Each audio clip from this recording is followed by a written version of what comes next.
I-message kay Hana. Sobrang tawag na ako. Yes.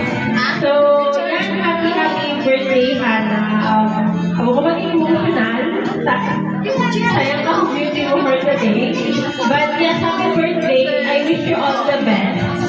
Tama siya, Debbie. The world is so cruel. So, give your best shot lang feeling. Pag nag-school ka, dahil mga siya, kung may experience ka difficulties now, lugay ka na nagsasabi.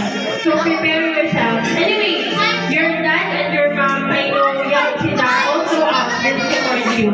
So, you just need to really follow them in the world here. Okay? Negativities or mga positivities, negative. Kasi yun yung magpapatatak sa'yo, prepare sa'yo na future. Wish you all the best. Gusto ko lang maging happy ka, successful, and yun lang. Thank you so much.